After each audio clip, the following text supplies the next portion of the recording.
Diyalog Medya Grubu. Özmerhan Construction Halk Meclisi programını sunar.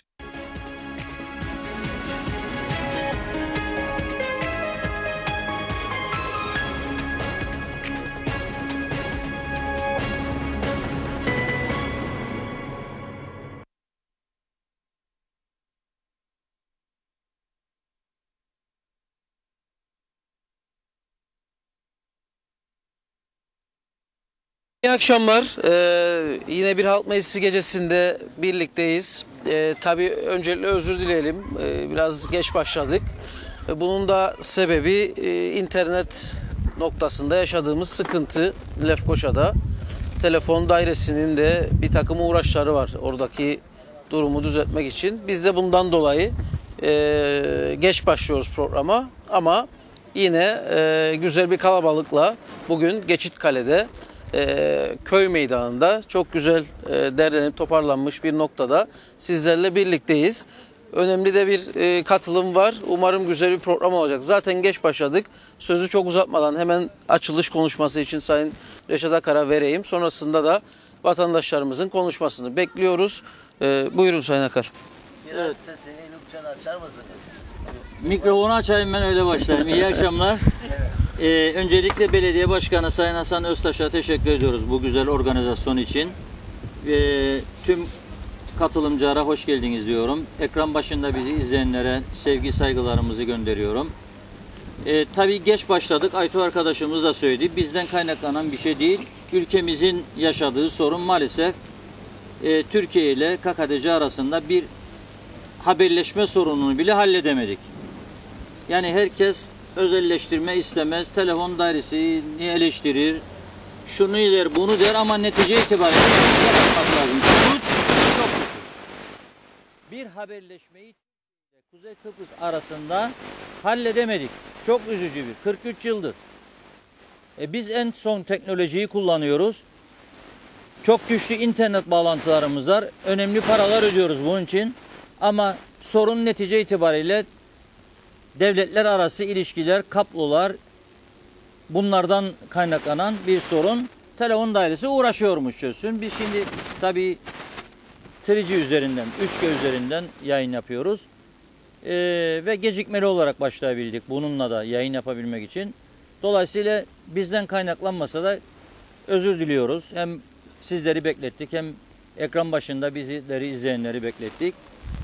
Bu akşam değişik partilere mensup milletvekilimiz CTP'den, TDP'den, her zamanki gibi Hayvancılık Birliği Başkanımız burada. Yeni Doğuş Partisi'nin temsilcileri var. Ben herkese hoş geldiniz diyorum. Öncelikli olarak bölge sakinlerinin, Geçitkale sakinlerinin konuşmasını arzu ediyoruz tabii. Gerek bölgesel sorunlar, gerek ülke sorunları. Belediye başkanımız başlasın. Sonra olumlu görüşler, eleştiriler, onları gene cevaplarsınız. Sizden başlayalım. Tekrar herkese hoş geldiniz diyorum. Buyurun. Şahsım adına ve belli halkım adına öncelikle sizlere çok teşekkür ederim. Duyarlılığınız ve bu hassas davranışınızdan dolayı. Aslında daha sık ihtiyacımız var böyle toplantılara, görüşmelere veya bu gibi programlara. Sanırım 49. programınız. 47 oldu. 47, evet. Öncelikle bu özverili çalışmadan dolayı sizleri kutlarım. Çok güzel program ve çok da ses getiriyor gerçekten. Bu anlamda daha çok bugün benden çok sevgili halkımız konuşacak. Hepinize tekrardan teşekkür ediyorum. Program kısıtlı. O yüzden hemen söz alalım. İsteyenlere verelim sözü. Bölgelilerden istiyoruz daha çok konuşma. Hanımefendiler var bugün. Çok seviyoruz. Çoğu yerde göremiyoruz böyle kalabalık. Hanımları da görmekten dolayı mutluyuz. Varsa hemen verelim. Gerek köyle ilgili olsun, gerek ülke sorunları, Kıbrıs sorunu ne gündeme getirmek istiyorsanız bu fırsatı kullanmakta fayda var. Evet. Buradan başlayalım. Orta yerden. Kendinizi tanıtırsanız bir de ayağa alalım sizi kameraların çekmesi açısından. Diliyorum. Hoş geldiniz. Ben Geçitkale Köyü muhtarıyım. Olaya biraz hızlı giriş yapacağım ama sağlık ocağımızın 12 saat şu anda çalışmaktadır. Bunun 24 saate çıkarılması için gerekli çalışmaların yapılmasını talep ediyoruz. Yetkilileri burada seslenerek bir an önce bu konuyla ilgilenmelerini talep ediyoruz. Diğer ikinci bir konu ise bölgemizde bir türlü tamamlanamayan sahamızdır.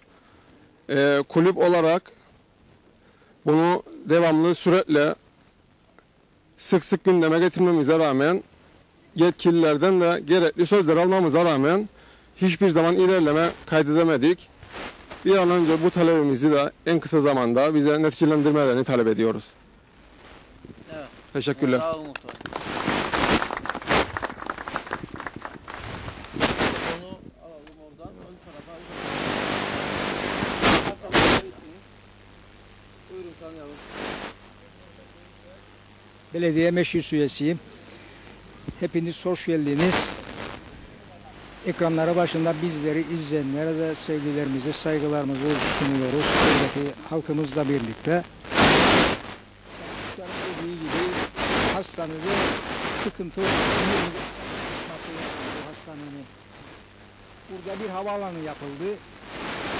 Havaalanı atıl durumdadır burada. Bunun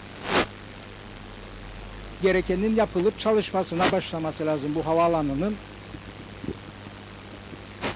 Dolayısıyla belediyenin gelirleri de artmış olur.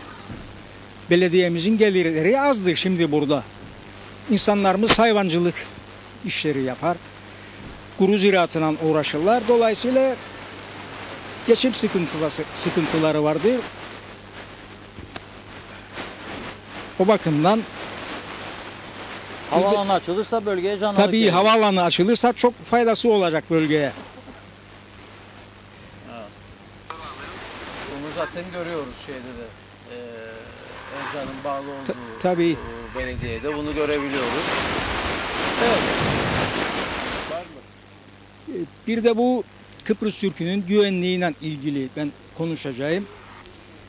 Savaşı ben yaşamış bir kişi olarak burada 5000 tane Rum yaşardı eskiden. Bunlar bizim başımıza habire havan topu yağdırırlardı. Uçak savar mermisi yağdırırlardı. Ben şahsen o günleri yaşadım. Rum yönetimi diyor ki sıfır güvenlik, sıfır asker.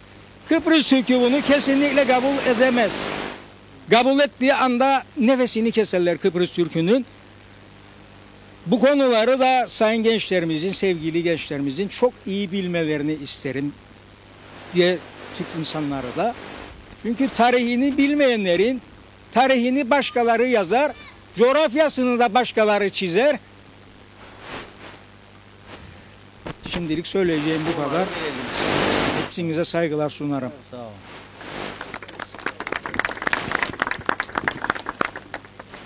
Hızlıca devam edelim. Bak hemen orada. Buyurun tanıyalım. Köyümüze hoş geldiniz. Ben Ayhan Altıkat. Şimdi hangi sorunumuzu söyleyeyim?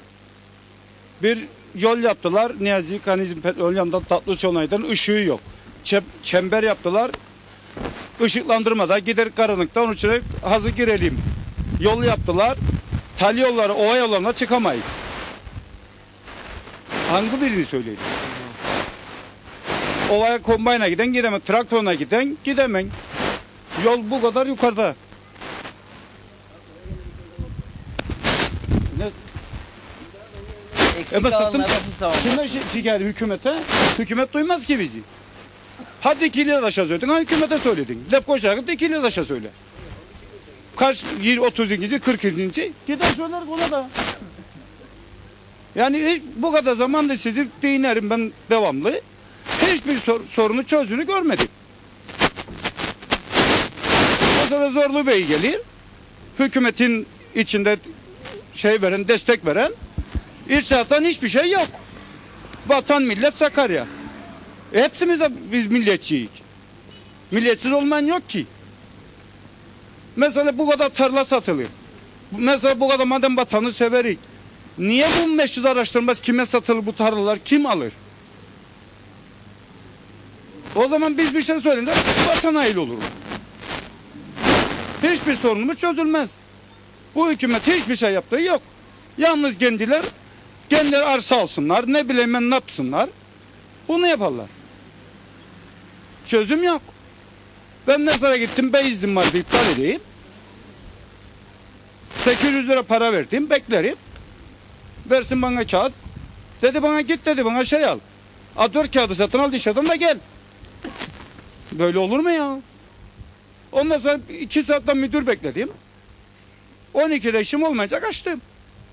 Devrin gittim, gene olmadı işim. Neymiş Nazmiye Çelebi'nin köyü, ne olacak da gelecek ve imza atsın. Böyle dalga olur mu ya?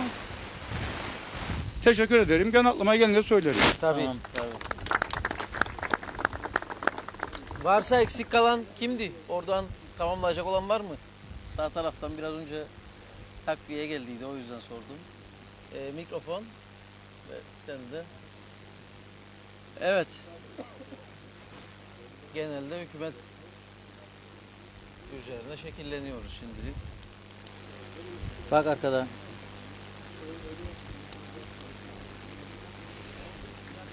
Ben Sedat İzcan.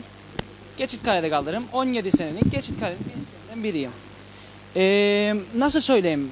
Altyapımız olarak mükemmel bir yere sahibiz. Gerek havaalanımız olsun, gerek nüfusumuz, o bulunduğumuz yer olsun.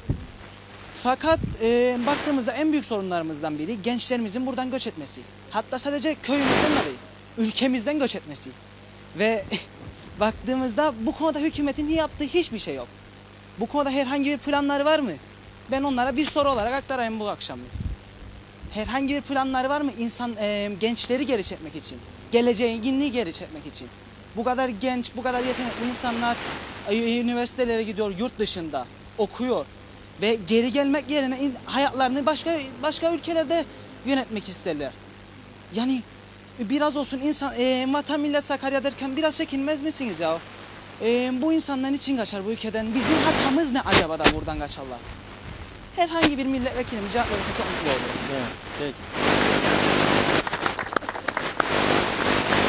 Milletvekillerini sona saklıyoruz. Onlar verdiği zaman. Evet. Gençliğin sorunu tabii çok önemli. Gençler konusu önemli bir konu. Bununla ilgili sorarız. Evet, devam edelim. Şimdi o özel konularsa ona girmeyelim. Daha büyük konularsa onu söyledin bitti çünkü. Aynı konuysa olmaz.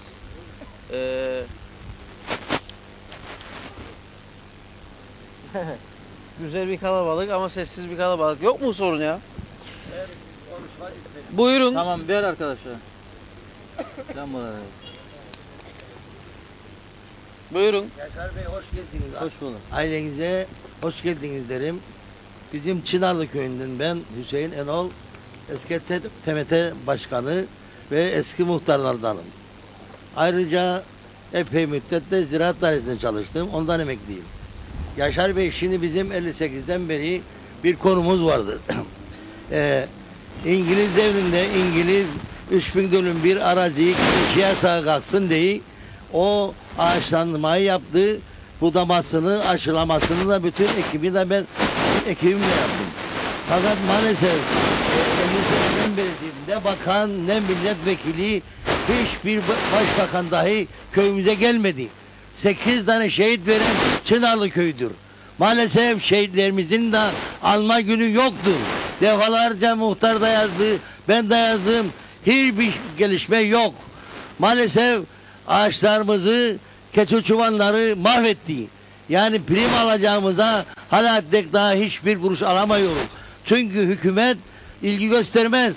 Rumlar bugün Rum yönetimi ben biliyorum. Ayandama, Fener'e, nöbeti falan kayayı kazıyor, ağaç çektiriyor kendine ve beleş veriyor. Bizim hala devletimiz bize kendi malımız olan bu yeri vermiyor. Niye vermiyor? Yoksa biz Türk değilik Rum'u o köyde.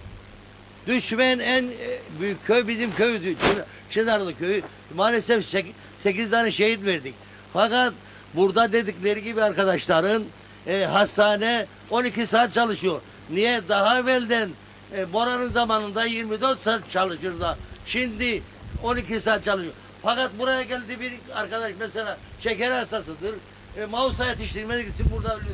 Yani bunu mutlaka hükümetten isterim. Ayrıca köyümüz Çınarlı köyü şu anda 180 kişidir. Maalesef Londra'da 2000 kişi vardır. Yaşar Bey, çünkü ne arsa verdiler, ne tarla verdiler, ne bir şey yaptılar. Çınarlı köyü ucundan kaçıyor. Efendim 2 tane futbol takımımız vardı. Şu anda 180 kişi kaldık. Lefkona'a kaçtılar, Mausa'ya kaçtılar, İngiltere'ye kaçtılar. Ben gittim Çınarlı olarak, muhtar olarak Londra'da topladım genleri 2000 kişi. Ve Çınarlı köyü çöp arabası bulunmayan muhtarlarda ilk defa ben Kıbrıs'a Çınarlı'ya çöp arabası getirdim. Maalesef bugün karargahımız uçmak üzeredir. Karargah olarak kullanıyoruz altını şehitler havlusu, onur havlusunda karargah üstüne uçuyor. Maalesef hiçbir bakım şeyi yok. Gençlerimize arsa istedik. Ne olacak bu şimdi? Bu keçi davarlarına hükümet prim veriyor. Vermesin. Çünkü verdik sonra bizim ağaçlarımız kuruyor gitti. Ne mahsul var ne kadar. 3000 dönüm arazi aşağı yukarı 3000 dönüm de ağaç vardı. Çünkü bazı yerleri haliydi. Devlet tamir yapmadı onları. Onlara da ektik ağaç.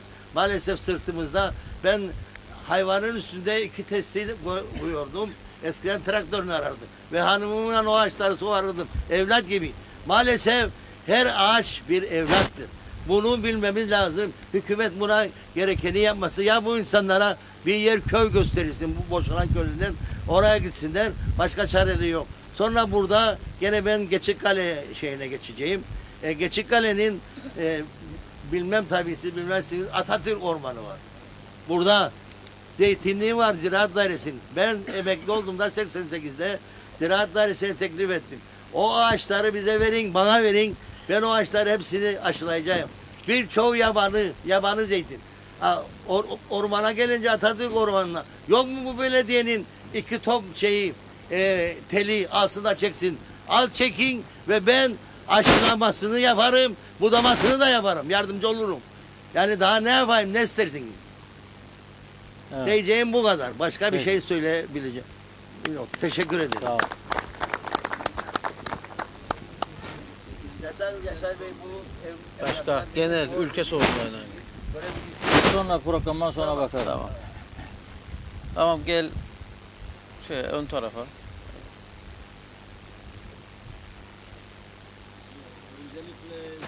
Diyalog TV'ye ve kurumunuza teşekkür ediyorum. Demin arkadaşın bir tanesi gençlerden bahsetti. Ben de bu ülkenin vatandaşıyım. İngiltere'de çalıştım, geri geldim. İngiltere'de 250 binden fazla Türk var. Bu Türkleri geri çekiyorlar Kıbrıs'a. Zaten buradaki insanlara, yurt dışına, zaten ilgisizlikten yurt dışına kaçırıyorlar. Bir de İngiltere'den veya Avustralya, orada da çok Türk var. Evet, doğru. İnanın bu gençleri bu ülkeden kaçırıyorlar, geri toplamak istiyorlar. Toplayamazlar. Bu altyapıyı gençlere sahip çıkmaları lazım. Teşekkür ederim. Evet. Sağ ol. Alıyorum. Hoş Sular geldin. akıyor mu? Suyunuz var mı? Anamur suyu geliyor mu size? Biraz ondan bahsedersen çünkü programın açısından. Türkiye'den gelen sudan 2 köyümüz faydalandı. Bir Geçitkale, bir Nergisli. Halen 5 köyümüzde Türkiye'den gelen suyumuz yok. Bazı köylerimizde de su sıkıntımız var. Kendi çapımızda bunları hallettik kısmen. Tabii bu yeni hatların döşenmesiyle önümüzdeki 3-5 yıl içinde tamamlanacağı söylenmekte. 3-5 yıl. Evet. Çünkü dağ köylerine galiba sıkıntı olmakta. Size kaç köy bağlı burada? Geçikkale ile 7 köyüz biz. 7 köy. Evet. Dağda da şey de var. Tirmen size mi bağlı? Yok, Tirmen Değil, Serdar. Su fiyatlarınız nasıldır burada? Su fiyatları bizim 4'ten başlayarak katlanarak gidiyor. Yani Tonu 4,5 4,5 lirasına. Evet, evet. Yalnız son aldığımız bir kararla hayvancılık bölgelerine, organize hayvancılık bölgelerine su hatları çekiyoruz. Oraya suyu sabit fiyattan 3,5'tan vereceğiz. O şekilde hayvancıya destek olmaya çalışıyoruz. Yeni başladık bu uygulamaya. Nergis'ten başladık.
Yollarda güven, ülkede huzur istiyoruz. Polisimizden daha çok denetim, sürücülerden dikkat bekliyoruz. Başka ocaklar sönmesin. Diyalog Medya Grubu.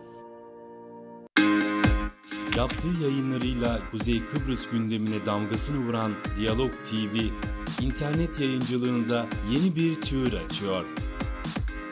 Diyalog TV Facebook canlı yayın.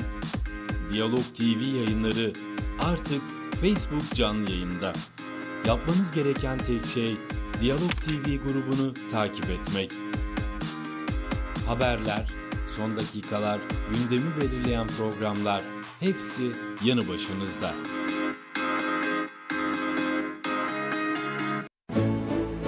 Toprağı, havası, suyu tertemiz bir ülkede yaşamak istiyoruz. Katı atıkların çağdaş yöntemlerle toplanması ve yok edilmesi için bir adım atıyoruz. Atıklarımızı azaltmak için çalışıyoruz. Bahçe ve parklarımızdan topladığımız ağaç dalları ve yapraklarla topraklarımıza kompostu armağan ediyoruz. Kompost, her türlü sebze, meyve ve bahçe atıkları kullanılarak yapılabilen, toprağı zenginleştiren çok değerli bir toprak besin maddesi. Kompostlama yapalım, atıklarımızı azaltalım.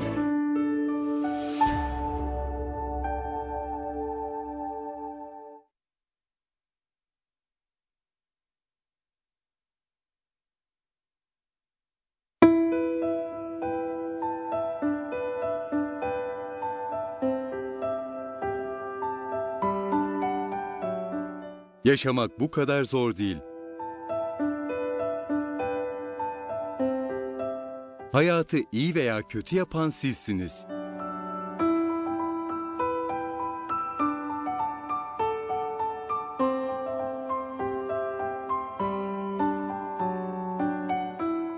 Yaşam tarzınızda ufak bir değişiklik, sağlığınızda büyük değişikliklere yol açar. Diyabet bir yaşam biçimidir.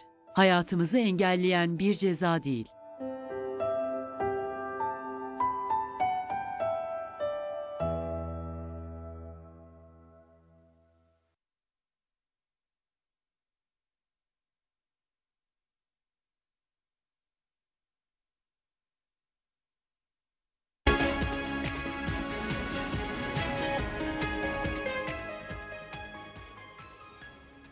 Kale'nin yüzü suratı değişmiştir. Bir kent olma yoluna gitmektedir. Yalnız bir şey sanki gözünden kaçmış gibi görünmektedir veya projesinde vardır bilmiyorum. Gelirken eski yolu kullandı. Eski Geçitkale, Çınarlı arasındaki yol berbat bir haldedir. Ona da bir zahmet el atarsa hem bu trafiği kolaylaştırır hem de İnsanımıza güzel bir hizmet getirir. Başarılarını, devamını dilerim. Az önce bir amcamız keçi çobanlarından şikayet etti. Efendiler, 2000 yılından sonra Akatu Dağı'nda keçi kalmadı. 2000-2500 baş keçi bu devletin yaptığı yanlış politikaların eritildi. Nereye gitti bu keçiler? Güney'e gitti. Şimdi de kalan 3-5 tane keçi çobanıyla uğraşırlar. Ne yapacak bu insanlar? Ne yiyecekler? Ne içecekler? Çoban geldiler, bu üretime gönül koydular. O yüzden bu gibi şikayetlerde bulunurken ilk önce bu insanların sıkıntılarını nasıl gideririk, nasıl daha rahat bir üretim yaptırırık yoluna gitmeli. Ondan sonra var olmayan, bakılmayan bazı bitkilerin çaresine bakılır. Bu memleketin kurtuluşu üretimden geçer. Bütün üretici arkadaşlarım burada. Şu anda az önce arkadaşımın değindiği gibi kasap yedi canlı et ithalatı. Masrafı varmış, bilmem neyi varmış, elektrikten şundan bundan bahseder. Çoban kuzuyu, oğlağı, inekçi tosunu yetiştirirken çakıldaşı mı yediler? Bugün bir kuzunun maliyeti efendiler 420 liradır. 420 lirayı verin, bir kuzuyu üretin. Ondan sonra piyasaya süren. Kasap ne yapacağını ne diyeceğini karar verecek. Bu üreticinin sırtından 5 katı para kazanmayacak. Bu üreticiden de para kazanmasına müsaade edecek. O yüzden bu bölge maalesef geçen sene yağmurların olmasına rağmen İşmesarga'ya doğru bir ürün kaybına uğramıştır. Yarın öbür gün tarlalara sürülmeye başlayacaktır.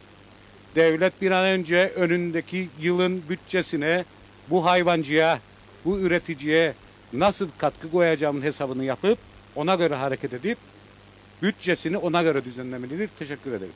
Evet. Evet. Bravo.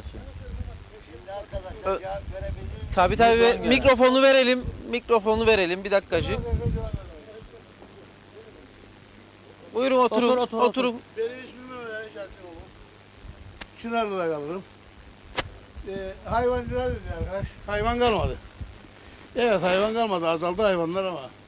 Hayvanları da diğerlerinin mallarının üzerinde beklersen, zeytinleri yedirirsen burnuna kadar zeytinleri nerede toplayacak, nerede yiyecek?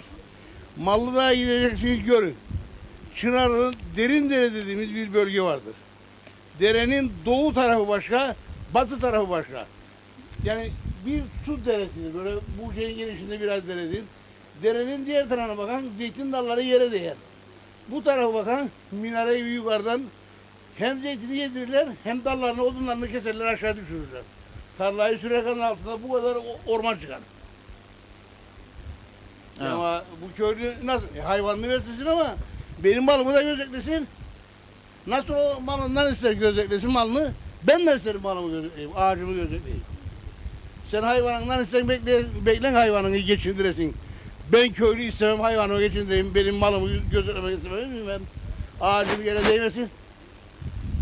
Zaten ağacın genelde dalları tarımcı arkadaşlar olarak bilir. Ağaçlar genelde alt dallarında verim yapar. Burnunda bir şey yoktur. Ağacın burnunda bir şey olmaz.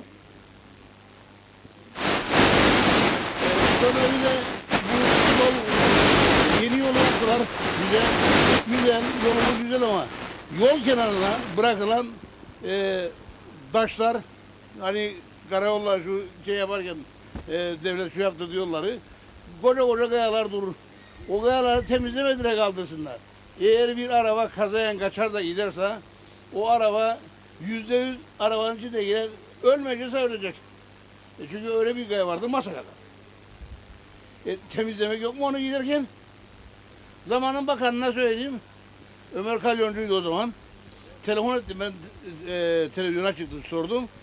Diyor şirket diyor kaçtı bıraktı gitti. Şirket bıraktı kaçtı gittiyse suç benim mi ya? Vatandaş suçlu. Günah bu vatandaşa. Bir çağrıda şimdiki yeni bakana yapın o zaman da. Şimdiki yeni bakan inşallah o kenardaki o büyük taşları görürler. Gelir görürler de temizlerler. Yeni bakanı nerede göreceğiz? Dairede çıkmazlar. Herkes yerinde. Reşat Bey iyi oturur. Rahat iyi. Şeyde rahat. Herkes 10 dönüm bostan yan gel Osman. Ye yat. Para da gelir. Ama güzel. benim maaşım 2 milyardı. 2 milyarla ben geçirmek zorundayım. Ama o efendi alır ona 15 milyar. Düşür bakayım maaşını 10 milyara. Ya veriye de gelince 100 de köylüye köylü kaldırır. Köylü çeker çünkü. Teşekkür ederim.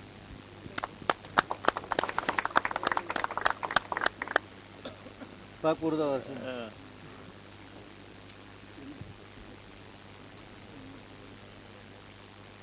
Ben bir şeye daha değineceğim.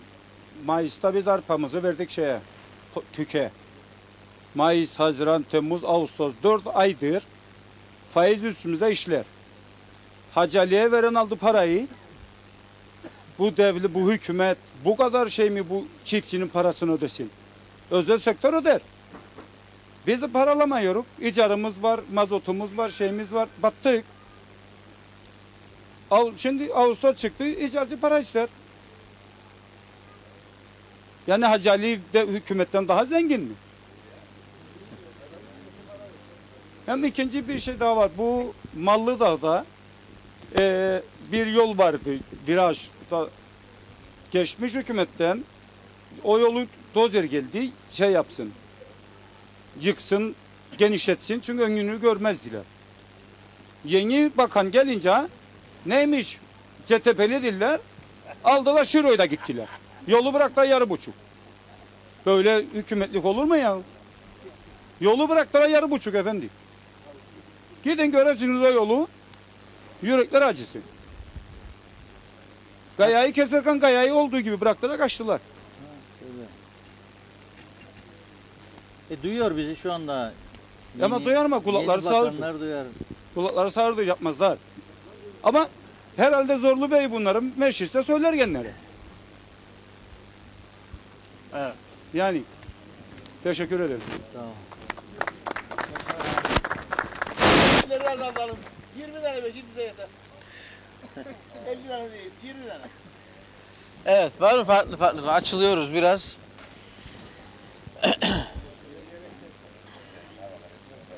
Bayanlardan bir tane yok mu bayanlardan bir açsın. İyi akşamlar. Buyurun tanıyalım sizi. Hepiniz hoş geldiniz. Hoş bulduk. Benim kısa bir dönem önce yaşadığım ve herkesin aslında hayatında muhakkak başından geçen bir takım sağlık sorunları mevcuttur. Tabii bu sağlık sorunları ben çok şükür üzerinden başımdan geçen sağlık sorunlarının üstesinden gelebilirim. Maddi yönden çok şükür fena değilim. Ancak benim görüp de kendimi başka insanların yerine koyacak durumum yok. Koyarsam çok üzülürüm. Çok strese girerim. Neden? Sağlık problemlerine baktığımız zaman insanlar arasında en büyük problemdir. Sağlık bir bütündür. Hastanesiyle, yürüyüş parkurlarıyla, insanların düşüncesiyle, borçlarıyla hepsi bir bütündür. İnsanlar sağlığı için yapmayacağı şey yoktur. Önemli olan önce toplumun sağlıklı düşünmesi gerekir ki kişiler de sağlıklı olsun. Fertler de sağlıklı olsun. Bugün baktığımız zaman bizim ülkemizde yukarılara, siyasilere baktığımız zaman anayasamız.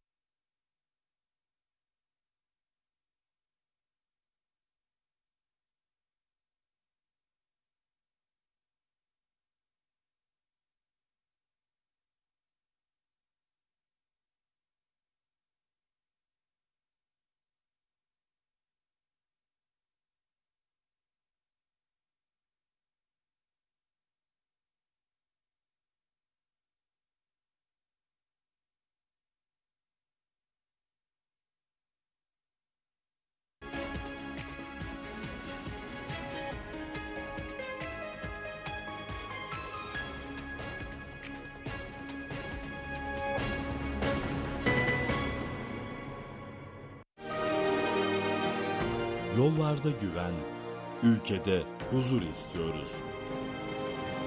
Polisimizden daha çok denetim, sürücülerden dikkat bekliyoruz. Başka ocaklar sönmesin. Diyalog Medya Grubu.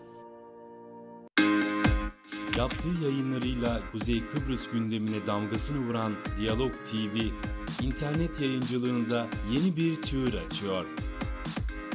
Diyalog TV Facebook canlı yayın. Diyalog TV yayınları artık Facebook canlı yayında. Yapmanız gereken tek şey Diyalog TV grubunu takip etmek. Haberler, son dakikalar, gündemi belirleyen programlar hepsi yanı başınızda.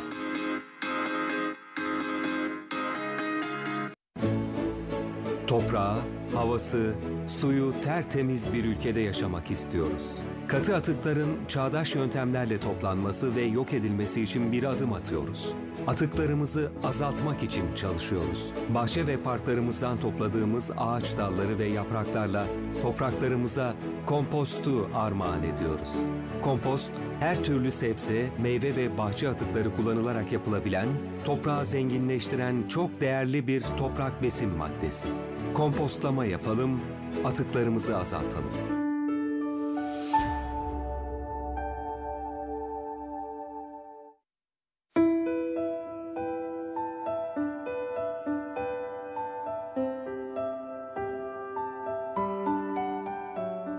Yaşamak bu kadar zor değil.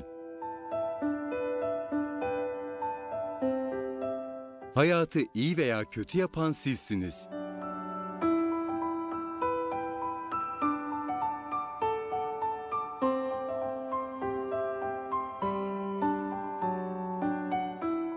Yaşam tarzınızda ufak bir değişiklik, sağlığınızda büyük değişikliklere yol açar. Diyabet bir yaşam biçimidir. Hayatımızı engelleyen bir ceza değil.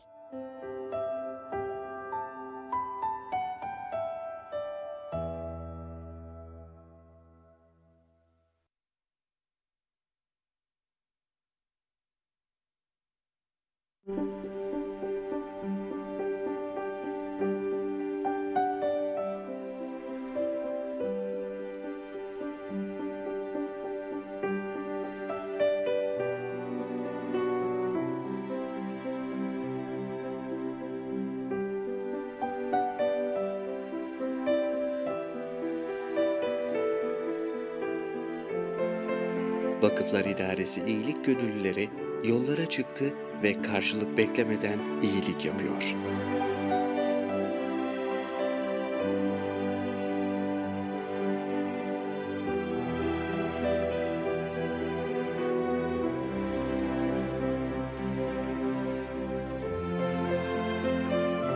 Bizler inanıyoruz ki insanların en değerlisi insanları seven ve onlara faydalı olandır. Bu nedenle Vakıflar İdaresi olarak 445 yıldır iyilik yapıyor ve iyilik yapanları destekliyoruz. Kıbrıs Vakıflar İdaresi.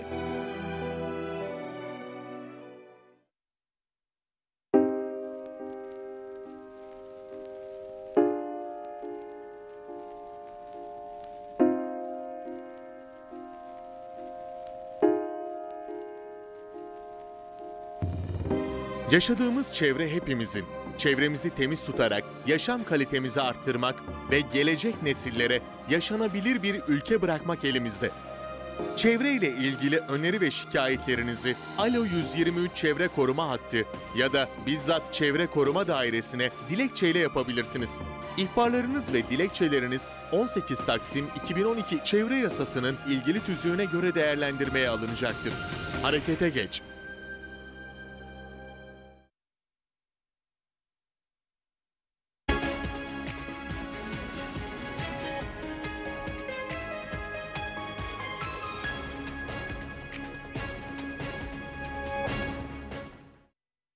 Bir taraftan kendi işine bakıyor artık. Efendim biz şartlar öyle zorluyor insanları.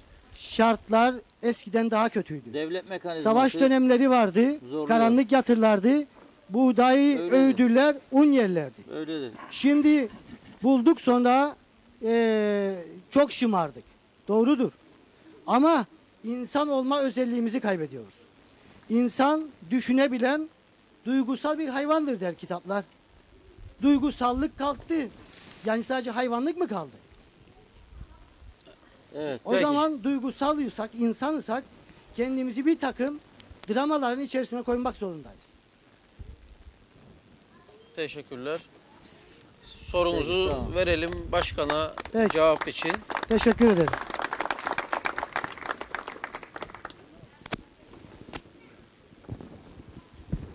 Evet, bölgemiz maalesef her konuda olduğu gibi Sayın Hocamın dediği konuda da çok geri bugüne kadar. Maalesef birçok konuda eksikliğini hissettiğimiz veya görmek istediğimiz, olmasını istediğimiz spor veya bunun gibi olaylarla dolu. Göreve geldiğimizden itibaren 41 tane projeye imza attık biz. Aslında 28 belediye içinde en fazla projeyi yapan belediyelerden biriyiz. Geçikkale ve bölgesi adına aslında bir devrimdir bu bana göre. Alçak gönüllü davranmayacağım bu konuyla ilgili. Dönem dönem projeler hazırladık bu konularla ilgili. Bisiklet yolu, yürüyüş yolu ama şu ana kadar onayını alamadık. Projelerimiz arasında şu an birçok projemiz var hazır olan. Projelerimiz arasında bu tip bir çalışmamız var gerçekten. Büyük kapsamlı bir çalışmamız var. Yine Orhan arkadaşımın bahsettiği eski yolumuz var. Köylerimizi Geçikkale'ye bağlayan. Bununla ilgili geldiğim aydan itibaren proje hazırlattım karayollarına. Defayen bunu karayollarına her gelen bakana proje olarak sunduk fakat bir sonuç alamadık maalesef. Türkiye Cumhuriyeti Yardım Heyeti'ne önümüzdeki günlerde bu konuyla başvuracağız. İnşallah olumlu sonuç alırız. Arkadaşlara da teşekkür ederim. Evet. Bu tarafa, ön tarafa verelim.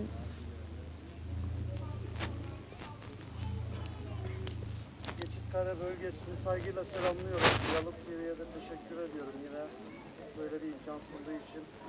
Yeniden Doğuş Partisi Gazimabursa İlçe Başkanlığı'nı yapıyorum. Adım İlker Ömeroğlu. Memleket yangın yeri. Görünen o ki bütün her bölgedeki insanımız şikayetçi. Tabii ki bu şikayetlere hükümet çağrı olması gerekirken sadece dinliyor. Ve sadece Zorlu Bey'e yükleniliyor burada ama UBP, DP, CTP bu memlekette değişe hükümetçilik yaptılar.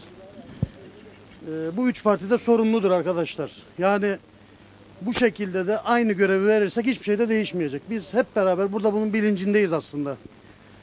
Değişim zamanıdır. Bizim görüşümüz budur. Genç, dinamik ve yeni kurulan, yeni yola çıkan arkadaşlara bir şans tanınmasını ben istiyorum. Çünkü ne kadar konuşsak hiçbir icraat, hiçbir hareket olmuyor. Şimdi burada markete girdim, ben geldim. Dedim ki ekmek kaç para? 1,5 lira.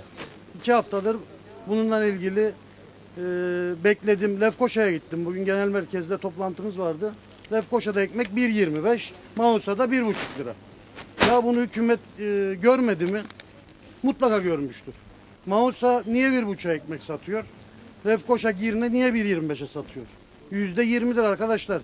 25 kuruş demek 10.000 ekmek yapılan bir bölgede günde 2,5 milyar demektir. Yani 10.000 ekmeği bugün Mausa'da yapıyorlar. Günde 2,5 milyar, ayda 75 milyar demektir. Yani 75 bin liradır. Ve 80 lira torbası satılan unu Toprak Ürünleri Kurumu fırıncıya 60 liraya veriyor. Türkiye'den un getiriyor. Yani 50 torba işleyen bir fabrika günde 20 liradan 1000 lirada öyle para kazanıyor. Hükümet de buna sessiz kalıyor. Mausa'nın için ekmeği 1,5'a yiyor ya. Ve başka diğer taraflar 1,25'e yiyor. Geçen hafta domatese 150 ton izin açıldı. Domatesimiz bitti bölgede. Maraş bölgesindeyim ben. Larnak yolu üzerinde kalıyorum. Domates bitti. 150 ton izin verelim. 3-5 tane tüccar hemen toplandı. Mersin'den domates yüklendi geldi. Domates 50 kuruş. Arkadaşlarımız var. Aradık sorduk. 50 kuruşa domates yüklendi oradan. 25 kuruşta masrafı var. 75 kuruşa depoya indi. Marketçiye de 4 lira yazıldı. Marketçi de %20 karını koyup 4.80'e satıyor. Marketçinin bir suçu yok. Zaten yarısını elektriğe verecek. Korumasına verecek. Attığına verecek. Memleketi 5 tane tüccar yönetiyor. Gene ses yok. Suyumuz Sayın Belediye Başkanı diyor ki 2 bölgeye geldi. 5 bölgeye gelmedi. Niçin gelmedi? Niye peşine düşmüyoruz? Niye Sayın Çavuşoğlu veya diğer bakanlar niye ilgilenmiyor? Yani imkan mı yok? Aralıkta geçirilecek olan yasalar geçmedi. Türkiye Cumhuriyeti devamlı baskı yapıyor. Bütçeyi kısmaya başladı onlar da bir taraftan. Ya diyor asrın projesi, ben suyu gönderdim, sen dağıtımını yapamıyorsun. Yani sabaha kadar konuşsak konuşuyoruz. Hepimizin bildiği şeyler bunlar. Peki. İnşallah değişimden yana halkımız oyunu kullanır. Saygılar sunuyorum. Var mı farklı arkada yine mi? Tamam. Kısa tutarsak buyurun. Efendim o zaman ben bir tane, çok problemler var ama bir tane söyleyeyim. Önemlisini söyleyeyim. Demokrasi halkın kendi kendini yönetmesidir, biliyoruz değil mi? Bunun üzerine halk nasıl demokrasiyle yönetilir? Halk seçime gider, milletvekilini seçer, milletvekiller döner meclise girer ve halkı oturduğu yerde halkın görüşlerini bir şekilde orada dinleyerek ve konuşarak halkın haklarını savunur. Benim bildiğim demokrasi bu. Yönetim şekli bu. Cumhuriyetle yönetiliyor. Ama bizim Cumhuriyet Meclisimizde tüm siyasilere seslenmek istiyorum burada. Ya hiç fark etmez. Küçüğünden büyük partisine kadar hiç fark etmez. Meclise giren tüm partilerimiz lütfen artık BRT'de bizi, BRT'yi izlerken veya canlı yayınları izlerken, meclis programlarını izlerken lütfen bizi rezil etmesinler. Ve BRT'den de veya canlı yayını sunan herhangi bir TV olsun, televizyon şirketi olsun hiç fark etmez. Lütfen oturanları çekmesin. Dünyaya 80 milyona, 100 milyona kendimizi göstermeyelim ki bir kişi konuşur, mecliste 2 kişi dinler. Diğerleri herkes arka tarafta çay kahve içer. Lütfen bunları artık görmek istemiyoruz. Çünkü biz seçerken seçilenin bizi temsil etmesini isteriz. Temsiliyet hakkımızı orada oturmakla, beğense de beğenmese de orada oturacak, dinleyecek, gerektiği yerde bizi savunacak. Biz bu konuda çok hassasız ve televizyonlarda bunu gördüğümüz zaman stresimiz oluyor ve toplumun %90'ı stresten hastadır. Evet. Bunun da bir açıklaması var herhalde arka tarafta çay kahve içmenin. Meclisteki yayın bir tek devletin yetkisidir. Onlara verirler BRT'ye. Evet. Ben de bir vatandaş olarak şiddetle karşıyım. Küçücük bir devlet, asbestli su borusunu değişemeyen devlet 3 tane televizyon kanalı tutar. Milyonlar gider, 50 milyon bütçe. Salı günü meclis birleşimini, boş salonları gösterir, insanlar sinir olur. Politikaya, siyasilere olan güven daha da sarsılır. Güvensiz bir ülkede yaşamak nasıl bir şeydir? Çok kötü bir şeydir. Bugün toplumun içine geldiği durum budur maalesef. Ama bu konuda da siyasilerin önlem alma gibi bir niyetinin olmadığını görüyoruz. En azından şimdiki parlamento. Biz çok konuştuk, çok söyledik. Almıyorlar. Tam tersi popülizm devam ediyor. Daha fazla devlet kaynakları çarçur ediliyor bu amaçlarla ilgili olarak. Ama biz her gittiğimiz köyde bakıyoruz su sorunu devam. Hayvancı sorunu devam. Süt parasını hayvancı alamıyor. O şekilde. Hellim üretiminde kalite düştü diyor hayvancılar, kendileri söylüyor. Başka şey yiyorsunuz diyorlar. İnanmak istemiyoruz ama gerçek durum da bu. Yani onun için biz de şikayetçiyiz. Size siyasilerin bu konuda verebileceği bir cevap olduğunu düşünmüyorum. Çünkü BRT'yi onun içine sokan siyasiler kendileri. Niye soktular ben de anlamadım. 3 tane kanal var. Burası herhalde Hollanda televizyonu değildir, devleti değildir. Yunanistan'da bir tane devlet kanalını kapattılar ekonomik krizde. Şimdi bu arkadaş bulunca trilyonları, yeni başbakan geri açtı. 300 milyon euro her yıl zararı vardır Yunanistan devlet televizyonu. 300 milyon euro yılda zarara rağmen bu yeni gelen Çipras devrimci olduğu için açtı bu arkadaş bunu. Şimdi de Avrupa Birliği parayı kestiği gün gene duracak. Bizde de 3 tane televizyon 50 milyon Türk lirası yılda bütçesi var BRT'nin. 50 milyon. Bunu değerlendirmesi lazım. Ne kazanıyor ne kaybediyor devlet. Ama maalesef böyle bir değerlendirme yoktur. Yüzyıllarda bu mertebeye erişeceğiz. Yani İnşallah. Evet. Evet. Teşekkür ederiz. Daha, sağ olun. Evet. Başka söz alan yoksa ön tarafa vereceğim sözü. Başkanımdan başlayayım. Yine isteyen varsa veririz.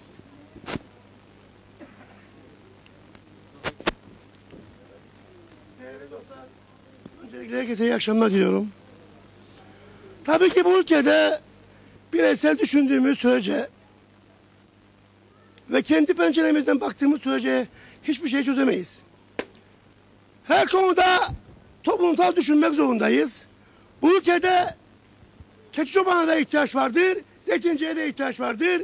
Üretimin her alanındaki üretim safhasına çiftçiye de ihtiyaç vardır. Tabii ki tüketiciye ihtiyaç vardır. Bu noktada toplumsal düşündüğümüz zaman daha doğru şeyler yapmaya çalışacağız. Saygılı olmamız lazım. Herkese, üretim yapan insanlara saygılı olmamız lazım ki çözüm bulalım. Görüyoruz ki kavgayla bir şey çözemeyiz. Arkadaşımız diyor ki arpa parasını ne zaman alacağız? Mart ayında verdik. Mayıs ayında verdik. Şu anda ödenmesi gerekir. Ödenmiyor. Çünkü Toprak Ürünleri Kurumu'nun gücü yoktur. Parayı arpayı hayvancıya satacak. Parayı alacak. O paranın çekini bozacak. Sonra o parayı toplayınca çiftçi ödeyecek. Bu anlayış değil. Doğru bir anlayış değildir. Yani sen arpayı satacaksın. 145 tane memurunu ödeyeceksin. Para içeride kalırsa sonra da üreten insanlara vereceksin. Öncelikle şunu ifade etmek istiyorum. Benim bir özelliğim var Sayın Akar. Marketleri gezerim. Reyonlara bakarım. Süt ürünlerine, et ürünlerine çok dikkat ederim. Şunu sorgulanması gerekir. Bugün biraz önce Hüseyin arkadaşım bir şey ifade etti. Sanayi Odası'nın açıklamasını ifade etti. Ona geleceğim. Türkiye'de et fiyatları bizden bağlı. Ama Türkiye'nin ünlü firmaları marketlerde bizden ucuza et satıyor. Ürün satıyor burada. Türkiye'de et fiyatı bizden pahalı. Ama sanayi ürünleri, en ünlü firmalar marketlerde bizim yerli üretimimizden daha ucuz. Şimdi burada sorgulaması gereken nedir? Hayvancı mıdır? Etin fiyatını hayvancı mıdır pahalı eden? Veya bunu sorgulaması gereken Sanayi Odası'nın sorgulaması gereken şudur. Önce sanayicinin elektrik maliyetlerini, su maliyetlerini, diğer girdi maliyetlerini çözecek. Değmeyecek ki et getirelim, niteliksiz et, kalitesiz et getirelim, bu ülkeye en kalitesiz et getirelim, daha et fiyatları düşsün ve burada biz de sanayi ürünlerini ucuza verelim. Bu doğru bir anlayış değildir. Önce bu ülkede şunu ifade edecekler. Sayın Çavuşoğlu kendilerine onay vermiş. Bu noktada Sayın Çavuşoğlu arpanın fiyatını düşürmesine mi onay verdi? Sayın Çavuşoğlu su fiyatını düşürmesine mi onay verdi? Sayın Çavuşoğlu elektrik fiyatına mı onay verdi? Ne onay verdi? Oturdukları yerde ahkam kesmek kolaydır. Herkes söyler, herkes bir şeyler söyler bu ülkede. Ama siz üreten insanların 3 kuruş kazanıyorlar diye bir anda herkes kendi penceresinden baktığı için 3 tane sanayici var. 3 tane sanayici var bu ülkede. Sorgulanması gerekir. Bunların üretimlerinin sorgulanması gerekir. Sorgulayan yok. Maliyetleri sorgulayan yok. Çıktı bana diyor ki, sanayi odası diyor ki yarından itibaren diyor niteliksiz etlere izin verelim. Bayağı bu memleket bu kadar boş mudur? Bu meydanlar bu kadar boş mudur? Bizim derdimiz de halkın, fakir fukaranın asgari ücretinin süt içebilmesini, et yemesini sağlamaktır. Ama öncelikle politika şu olması lazım. Maliyetleri düşüreceksiniz. Girdi maliyetleri düşüreceksiniz. Herkes üretime bayılsın. Üretim çoğaldığı ölçüde ucuzlar. Üretim çoğalmazsa, üretim maliyetleri düşmezse üretim ucuzlamaz. Siz sorguluyorsunuz Güney Kıbrıs'ta bizi. Güney Kıbrıs'ta sorgularken Güney Kıbrıs'taki süt fiyatlarını, süt ürünleri fiyatlarını sorgulamıyorsunuz. Oradaki et fiyatlarını sorguluyorsunuz. Ben kabulüm. Ya bizi Güney Kıbrıs'a uydursunlar ya Türkiye'ye uydursunlar. İkisini kavurum. Ya politikayı koydum ortaya yere ya Türkiye'ye koydum. İki derdi bir arada kaldık. Gelen vurur giden vurur. Aynen. Öncelikle bu ülkede halk şikayetçi. Halk tabii ki şikayetçi. Politikası da şikayetçi. Neden? Arkadaşım diyor ki Dinçer Hoca mecliste birini göremiyorum diyor. Ben rica ediyorum. Siyasiler kendi arasında kavga ettiği sürece toplumda kendi arasında kavga eder. Çünkü sen benim partimden, o onun partisinden aynı tantana bu ülkede devam ediyor. Bireysel düşünmeyelim, toplumsal düşünerek bir çözüm bulalım, insanları kucaklayalım, insanların sorunlarına eğilelim, köylere gidelim, görelim. En az bir kişinin olsun sorunu çözerseniz bunun için takdir alırsınız. Sayın Başkanı ben takdir ederim. Şu noktada takdir ederim. 3,5 liraya vereceğim dedi. Mandıra bölgelerine suyu dedi. Evet, 4 liranın üzerinde vereceğim dedi diğer bölgelere. Hayvancıya 3,5 vereceğim dedi. Hatırlayın Kozanköy'de. Kozankö'de Lafla Belediye Başkanı 5,75'e hayvancıya su veriyor. Çıktım dedim ki Sayın Başkan bu su fiyatını düşürünüz. Pınar suyunu, bedava suyu siz 5,75'e veremezsiniz dedim. Bana ne dedi bilir misiniz? Sen dedi topla hayvancıyı Çavuşoğlu'na git dedi. Ben bu suyun fiyatını dedi düşürmeyeceğim dedi. Bu anlayışta olan siyaset zihniyeti bu topluma fayda sağlamaz. Öncelikle anlayışlı olacaksınız. Öncelikle toplumun sıkıntılarına değineceksiniz. Belediyecilik hizmet demektir. Belediyecilik para kazanmak değildir. O yüzden hepimiz de toplumsal düşünmek zorundayız. Teşekkür ederim Sayın Akar. Evet. Devam edelim böyle geçsin. Devam edelim. Bey. Evet. Geçitkale'ye bu akşam diğer köylere gittiğimiz gibi sorunları halkın kendilerinden dinlemek için geldik. Ve belli başlı sorunları da meclise taşımak için geldik. Ben bir muhalefet milletvekiliyim. Dolayısıyla bu akşam bu konularda bir şey söylemek isterim. Mesela biraz önce Mustafa arkadaşımız üreticiye bu ülkede gerekli yardımın yapılmadığını söyledi. Katılıyorum kendisine. Bugün Avrupa Birliği bütçesinin yarısını çiftçiye ve hayvancıya ayırmaktadır. Bu çok önemlidir arkadaşlar. Neden? Biraz önce konuşan arkadaşlarımızı da kapsar bu. Asgari ücretli de, çok fakir de, kim olursa olsun herkesin mutlaka et, süt ürünlerine ulaşması lazım.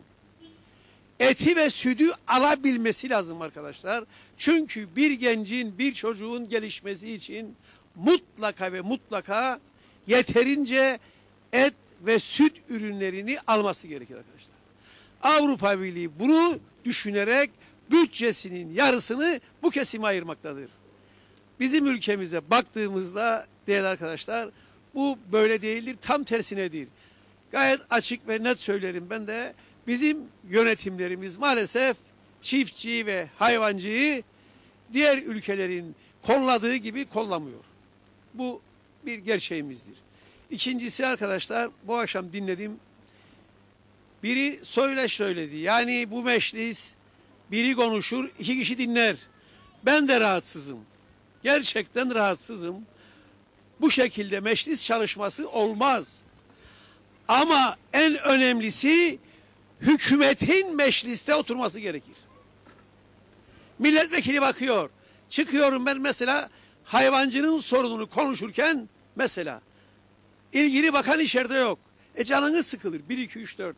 Dolayısıyla hükümet içeride bulunmalıdır ve milletvekilinin konuşmasına cevap vermelidir. Çünkü onu halk izlemek ister. Acaba hükümet ne düşünüyor? Ben yıllardır meclisteyim arkadaşlar. Bir ara Başbakan Mustafa Çağatay'dı. Nur içinde yatsın. Meclis açılırdı. Sonuna kadar oturduğu yerden kıpırdamazdı arkadaşlar. Hep dinlerdi.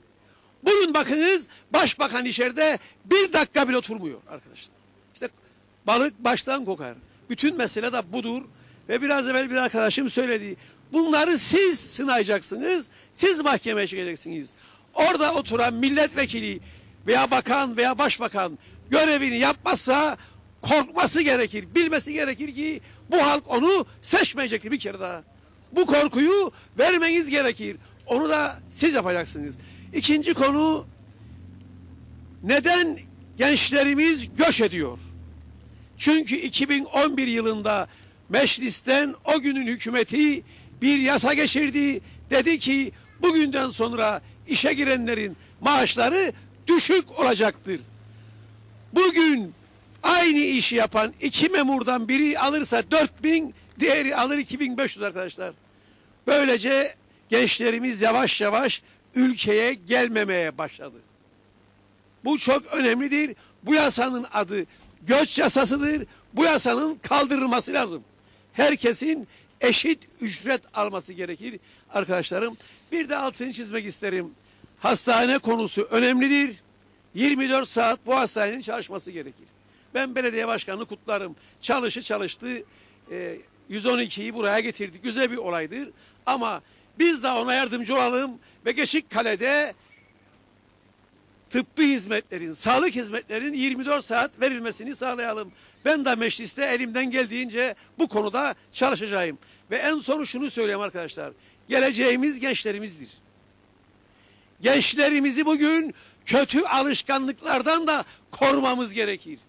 Maalesef bugün ülkemizde 10 binlerce insan gelmektedir. 100 bine yakın öğrenci vardır. Bunun 20 bini okula gitmez, aramızda dolaşmaktadır. Ve ülkemizde uyuşturucu başını aldı gidiyor. Bütün gençlerimiz tehlike altındadır. Korumanın yollarından bir tanesi de spordur arkadaşlar. Gençlerimizi spora çekmemiz gerekir. Nitekim bu köyün sahasının da biraz evvel bir arkadaşım konuştu, muhtar konuştu. Muhtara katılırım. Hükümet bu köye eğilmeli ve bu köyün spor sorunlarını, saha sorunlarını çözmelidir. Ben bu konuda elimden geldiğince arkadaşlar mecliste sizin için uğraş vereceğim. Hepinize saygılar sunuyorum. Evet. Devam edelim. Teberrüken Bey'den. Evet, herkese iyi akşamlar. Yine güzel bir Geçikkale akşamında birlikteyiz. Diyalog TV'ye teşekkür etmek istiyorum. Bölge halkına da bu fırsatı tanıdığı için. Tabii bölge aslında son dönemde biraz önce diğer arkadaşların da ve Sayın Belediye Başkanımızın da ifade ettiği gibi hızlı bir şekilde gelişmiştir. Yıllarca eksik kalan altyapıya dönük yatırımlar da tamamlanma aşamasındadır ve gerçekten bu vesileyle hem belediye başkanı hem de belediyede görev yapan belediye meclis üyesi ve belediye çalışanlarını da aslında bu vesileyle tebrik etmek istiyorum. Ve tabii bölge halkının da sabırlı bir şekilde yapılan işlere göstermiş olduğu ilgi aslında bu işlerin daha iyi yapılmasını da büyük bir oranda teşvik etmektedir. Dolayısıyla bölge halkına da bu meyanda teşekkür etmek istiyorum. Tabii bölgemin daha fazla gelişebilmesi için biraz önce de değinildiği gibi ekonomik aktivitenin daha fazla artabilmesi için Geçikkale Havaalanı'nın devreye sokulması gerekiyor. Bana göre bu bölgede en önemli eksikliklerden bir tanesi budur. Bu akşam da dile getirilmiştir. Bu vesileyle hem biz siyasilerin hem de hükümet edenlerin bu konuya gerektiği şekilde ilgi göstermesi çok önemlidir. Bölgenin ekonomik anlamda gelişebilmesi için Geçikkale Havaalanı'nın bir şekilde devreye sokulması gerekiyor. Bugünlerde de biliyorsunuz gündemdir. Yıllardan beridir bu Geçikkale Havaalanı kiralamış olan kurum bu çalışmaları başlatmış değildir. Ama ümit ederim ki yakın bir zamanda başlar ve mümkün olduğunca en kısa vadede Geçikkale Havaalanı bölge ekonomisine katkı yapacak şekle getirilir. Tabii Ercan Havaalanı'nın... Gelebilir mi? Gelebilir mi? Çünkü kilitlediler orayı biliyorsunuz. Ercan'dan başka yere uçamaz uçaklar diye bir madde var. Ona değiniyorum. Yani Ercan Havaalanı'nın zamanında yapılan sözleşmesine göre önümüzdeki 25 yıl ve son 4 yılda uzatılı aşağı yukarı 30 yıl süresi içerisinde yolcu trafiğine açılamayacağı kesin. Dolayısıyla bu ciddi bir handikap yaratıyor. Geçikkale Havaalanı'nın devreye girmesiyle alakalı.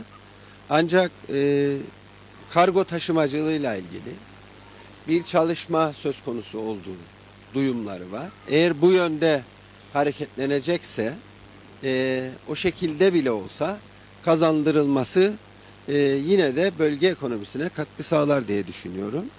Fakat yolcu trafiğine açılıyor olması bildiğiniz gibi bugünlerde yaz dönemi olduğu için uçak biletlerinin pahalı olmasından bahsediyor özellikle basın sürekli bir şekilde. Baktığınızda aslında bunda havaalanı hizmetlerinin ve devlet tarafından uygulanan vergi sisteminin de bir katkısı vardır. Maliyetlerin yüksek olmasının da bir katkısı vardır. Bu maliyetlerin yüksek olmasında temel faktör Ercan Havaalanı'nın zamanında 2012'de yapılan sözleşmesiyle alakalıdır. Yani önümüzdeki 25 ve 30 yıl dönemi boyunca Ercan Havalimanı işletmesini yürütecek olan işletmecinin doğacak olan gelirlerden elde edebileceği kar oranının daha yüksek olabilmesi için orada sunulan hizmetlerin birim fiyatlarının yüksek tutulması ve bunun sonucunda bunun vatandaşın cebine de bilet fiyatlarına bir maliyet olarak yansıması ortadadır. Dolayısıyla başka ülkelerde söz konusu olduğu gibi ve hepimizin de bildiği gibi iki havaalanı olan ülkelerde dikkat edin bir havaalanının sunulan hizmetlerde fiyatlar biraz daha yüksek olur. Diğer havaalanında biraz daha düşük. Charter seferleri açar. Neden? Çünkü diğer havaalanında daha ucuz tarifeli uçaklar ve yolcu taşımacılık şirketleri hizmet sunar. Ve böyle olunca hem daha fazla yolcunun ve daha fazla turistin gelme imkanı sağlanmış olur. Hem de o ülkede elbette değişik gelir grupları da mümkündür. Ve herkesin hizmet alabileceği bir taşımacılık sistemi oluşmuş olmaktadır. Fakat maalesef bizim ülkemizde şu an itibariyle biz bundan yoksunuz. O yüzden Geçikkale Havaalanı'nın bir an önce devreye girmesi bölge ekonomisine, başta ülke ekonomisine ama bölge ekonomisine de ciddi katkı yaratacağını düşünüyorum.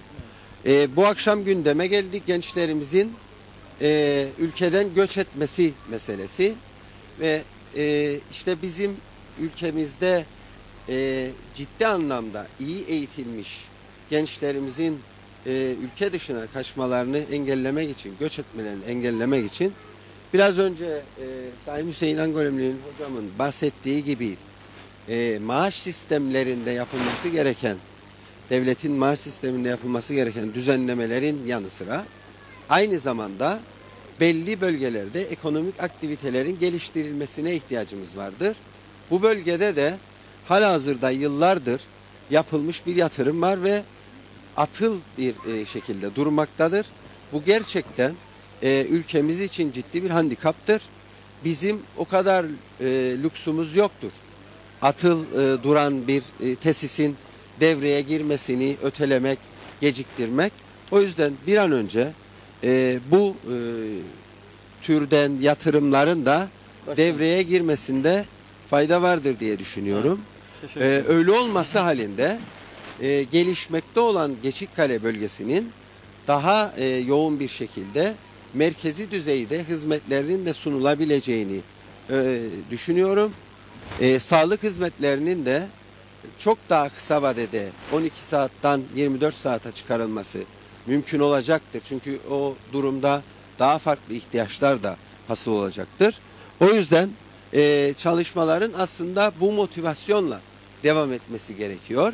Ve hükümetlerle gelip giden, değişen hükümetlerle değişmemesi gerekiyor. Kalıcı politikalarla bölgelerin geliştirilmesine dönük politikaların esas olması gerekiyor. Bunlardan bir tanesi de sağlık açısından ve spor açısından da konuşuldu. Geçitkale sahasını yapılmış olsaydı eğer aslında spor amaçlı da oradan halkımız yararlanabilecekti. Dolayısıyla bu sahanın da en kısa zamanda faaliyete geçebilmesine dönük yatırım yapılması ve hükümetin de bu yönde adım atması gerçekten can alıcı bir noktadır. Son olarak da kısaca bir konuya değinmek istiyorum. Su dağıtım şebekelerinde biliyorsunuz ana hatlarla ilgili bir yatırım öngörüldü ve yapıldı, gerçekleştirildi. Ve şu an Türkiye'den gelen su bu ana hatlar çerçevesinde dağıtılmaktadır. Ancak bizim tali hatlar diye nitelendirdiğimiz yaklaşık 222 kilometre tutan bunlarla ilgili özellikle bu hükümet 16 ay önce göreve geldiğinde biz bunu en kısa zamanda yapacağız diye çok ciddi bir iddiada bulunmuştu. Ama bugün oldu. Hala da bu konuda adım atılmadı. Bu konuda da atılacak adım şudur. İhaleye çıkılacak ve Türkiye Cumhuriyeti'nden ayrılmış olan kaynak yine Türkiye Cumhuriyeti'nden gelecek olan şirket tarafından bu tali hatlar yani 222 kilometre dediğimiz tali hatlar yapılacak ve yapıldıktan sonra TC'den gelen su esas olarak dağıtıma kavuşmuş olacak. O yüzden eksiklik bu noktadadır. Bunu da bu vesileyle sizlerin ve halkımızın bilgisine getirmek istedim. Ben tekrardan sizlere teşekkür ediyorum. Bu programların yararını her yerde görüyoruz. İnşallah bundan sonra da devamını göreceğiz. Teşekkürler. Çok sağ olun. Teşekkürler. Zorlu Bey'den devam edelim. Biter buradan. Evet, değerli Geçitkaleliler ve civar köylerden gelenler, uzak yerlerden gelen arkadaşlar da hepinize iyi akşamlar diliyorum. Bizi televizyonları başlarında izleyen arkadaşlara da iyi akşamlar diliyorum. Tabii Geçitkale Kuzey Mesarya'nın merkezi bir yerleşim birimidir ve ciddi bir şekilde gelişmekte olan bir yerleşim birimidir. Kentleşme de bu bölgede ciddi oranda ilerlemektedir. Tabii ki burada Geçitkale Havaalanı'nın trafiğe kapalı olması da büyük bir handikap yaratmıştır. Büyük bir dezavantaj olmuştur. Zamanında tabii bu havaalanının üzerinden yüksek gerilim hatları geçmiş ve yaklaşmada yani uçakların yaklaşmasında büyük bir olumsuzluk oluşturmuş. Dolayısıyla bu uçak alanının açılması da bir hayli gecikmiş tabii. Kiralamada alan kişi de işte onun da ifadesi yaklaşımı bu yüksek gerilim hatlarını devlet bir türlü değiştirememiştir. Yerlerini değiştirmedi. Bundan dolayı da gecikmeler oluyor diye ama öyle ümit ediyoruz ki inşallah Geçitkale Havaalanı en kısa zamanda tabii ki devreye girer. Tabii diğer sorunlar, yaşadığınız sorunlar devletin çözebileceği aslında sorunlardır. Biraz seferberlik yapılırsa birçok sorunlar çözülebilir. Yani işte Çınarlı yolu Geçitkale'ye gelirken bu niye yapılmadı? Bunlar çözülebilecek. Hayvancılığın yaşadığı sorunlar, tarım sektöründe yaşanan sorunlar, hayvancılığa girdi fiyatlarında ucuzluk yaratacak, teşvikleri artıracak bir takım devletin imkanlarını daha fazla zorlaması lazım ve bu konularda daha fazla tedbir üretmesi lazımdır. Tarımsal faaliyetler, hayvancılık faaliyetleri dünyada nasıl yapılıyorsa Kuzey Kıbrıs Türk Cumhuriyeti'nde de öyle yapılmalıdır. Eğer yerli üretimi korumak istiyorsak ve üretimi artırmak istiyorsak onların gereğini yerine getirmemiz lazımdır. Yerli üretimin muadili olan ithal ürünlere mutlaka fon koymak veya onları yasaklamak veya yerli üretimi daha ucuza getirmek için teşvikleri artırmak mecburiyetindeyiz ki gelen ithal ürünlerde yerli üretimi ortadan kaldırmasın. Bunları sürekli olarak zaten hepsini de anlatıyoruz. Yapılması gereken olaylar bunlardır. Tabii ki ülkemizde de ciddi sağlık sorunları vardır, yaşanıyor. Karayollarında ciddi sıkıntılar var. Köy yollarında, tarım arazilerinde ciddi eksikliklerimiz vardır. Ama devletimiz bunları mutlaka çözebilir diye düşünüyorum. Çözülmeyecek hiçbir sorun yok. Yeter ki devleti de yaşatalım, insanı yaşatalım. İnsanı yaşat ki devlet yaşasın. Bunlara sahip çıkalım. Şimdi bazı arkadaşlar Vatan Millet Sakarya diye Zorlutöre'ye gönderme yaptılar. Geçitkale ve Aytottora, yani o zaman Köfünye ve Aytottora olaylarında 27 tane hatırladığım kadarıyla şehidimiz vardır. O şehitlerimize rahmet diliyorum. O günün şartlarında büyük bir direniş gösteren Mücahit Teşkilatı'na, Türk Mukavemet Teşkilatı'na, onlara da buradan selamlarımızı, saygılarımızı, şükranlarımızı iletiyoruz. O direnişler olmasaydı, o Vatan Millet Sakarya duygusu olmasaydı, bugün biz belki de bu meydanda bunları yapamazdık. Anavatan Türkiye Geçitkale işgal edildiğinde, yani o tarafta Boğaziçi işgal edildiğinde Güney Kıbrıs'ta eğer Türkiye müdahale etmeye kalkmasaydı belki de Geçitkale'de ve o zamanki Boğaziçi'nde, Aytottoro'da, Köfünye'de oturan bütün insanlarımız komşu köyde, Taşkent'te yapılan katliamlar orada yapılacaktı. Aleminyo'da yapılan katliamlar orada yapılacaktı. Dolayısıyla göç eden insanlarımız da vardır. Benim akrabalarım da vardır. Hepimizin akrabaları vardır. Kimisi Türkiye'de yaşıyor, kimisi Londra'da yaşıyor, kimisi Avustralya'da. Bu katliamlardan dolayı da çok insanımız vardır. O zaman göç edip gitmişlerdir ve geri gelememişlerdir. Çünkü çocukları oralarda doğmuş, oralarda büyümüş, oralarda evlenmişler ve Kuzey Kıbrıs Türk Cumhuriyeti'nin nüfusu bugün çok daha fazla olabilecekken bugün çok daha aşağılardayız. Bunları da mutlaka yurt dışında yaşayan Kıbrıslı Türklerin de elbette Kuzey Kıbrıs Türk Cumhuriyeti'ne gelmesini istiyoruz. Ama maalesef bir türlü sosyal şartlar, ekonomik şartlar da müsait hale gelmiyor. Herkes oralarda bir düzen kurmuş, geri gelmiyor. Gelenler de yaşlı insanlar geliyor, çocuklarını getiremiyorlar. Çocukları orada kalıyor. Çünkü oradanın sosyal düzenine, ekonomik düzenine alışmışlar, oraya yerleşmişler. Ama bunları ne yapıp Kuzey Kıbrıs Türk Cumhuriyeti'nin nüfusunun da güçlü olması lazım. Ekonomisinin de güçlü olması lazımdır ki ekonomisi güçlü olursa yurt dışında yaşayan Kıbrıslı Türkler de gelebilir ve buradan başka ülkelere göçün de önüne geçmiş oluruz diye ifade etmek istiyorum. Kıbrıs sorununda tabii Krasmontana'da görüşmeler sona erdi, sonlandırıldı. Artık Birleşmiş Milletler parametrelerine göre çözüm bulunamaz. Artık belli oldu ifadesi söylendi ama yine perde gerisinde federatif çözüm arayışları devam ediyor. İşte Birleşmiş Milletler Genel Sekreteri Şubat'tan sonra Rum tarafındaki seçimlerden sonra bir paket sunacakmış ve yeniden müzakereleri başlatacakmış. Bu tamamen bir hayaldir. Kıbrıs'ta artık Kıbrıslı Türklerin ayrı devleti vardır, ayrı egemenliği vardır.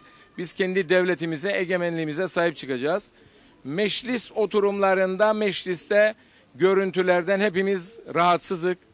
Ama ben milletvekili olarak ve bu akşam buraya gelen milletvekilleri olarak meclis kapanana kadar, burada 4 milletvekili var. Neredeyse meclis kapanana kadar biz hepimiz meclisteyiz. Daha geçmiş hükümetlerde de bu sıkıntılar vardı. Bunun düzeltilmesi lazımdır. Bunu kim düzeltir? Gruplar oturup konuşması lazım. Halka güven vermemiz lazım. Dolayısıyla meclis oturumları mutlaka sıralar dolu olması lazım. hükümette olan arkadaşlar orada oturup bunları dinlemesi lazımdır. Konuşmacıları dinlemesi lazımdır. Biz nöbetçi milletvekili gibi mecliste oturuyoruz. Sayın Erkut Çağali de oturuyor. Sayın Angolemli de oturuyor. Sayın Teberken Uluçay da oturuyor. Buraya gelemeyen başka birkaç milletvekili daha vardır. Onlar da oturuyorlar. Biz meclisteyiz. Meclisten ayrılmıyoruz. Dolayısıyla herkes tabii aynı kefenin içerisinde değildir ama siyasetçinin vatandaşa güven vermesi de gerektiğine inanıyoruz. Biz tabii bakın 46-47 program oldu. Hemen hemen ben hepsine katılmaya çalıştım. Bu programları halkın yerinde yapacağı şikayetleri yerinde dinlemeye çalıştık. Çok faydalı bilgiler elde ettik. Dolayısıyla bu akşam Geçitkale'de de dağarcığımıza yine yeni bilgiler koyarak Lefkoşa'ya geri döneceğiz. Elbette burada yaşadığımız, sizlerin ifade ettiği bir takım sıkıntıları hükümete de aktaracağız. Kendi gruplarımızda da ifade edeceğiz. Bundan emin olabilirsiniz. Ama şunu söylemek istiyorum. Ben bir milletvekili olarak devletin varlığına ve bağımsızlığına, halkın kayıtsız şartsız egemenliğine, yurdun bölünmez bütünlüğüne yemin etmiş bir milletvekiliyim. Ve Kuzey Kıbrıs Türk Cumhuriyeti artık yoluna devam etmelidir. Birleşik federal bir Kıbrıs artık ölü bir rüyadır. Ölmüş bir rüyadır. Artık federasyondan vazgeçeceğiz. Federatif sistemden bahsetmekten artık vazgeçeceğiz. Yaşasın Kuzey Kıbrıs Türk Cumhuriyeti diyerek yolumuza devam edeceğiz. Anavatan Türkiye ile birlikte artık yeni bir yol haritası çizilmeli ve Kuzey Kıbrıs Türk Cumhuriyeti yaşatılmalıdır. Saygılar sunuyorum.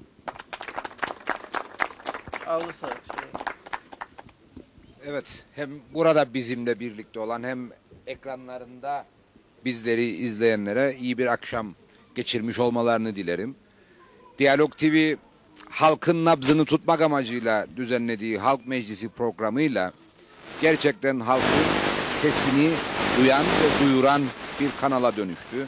Bu anlamda sizleri kutlarım. 47 haftadır diğer geziyorsunuz ve hem yurttaşın yaşadığı gerçekle ilgili görüşlerini ve beklentilerini aktarmasına vesile oluyorsunuz. Hem de bizim gibi yurttaşın beklentilerini karşılamakla görevli olanların bunları birinci dereceden, birinci kulaktan duymasına ve imkanlar ölçüsünde de karşılık vermesine aracılık ediyorsunuz. Geçitkale Kuzey Mesarya'nın aslında bir bucak merkezi. Devletin burada pek çok birimi vardır.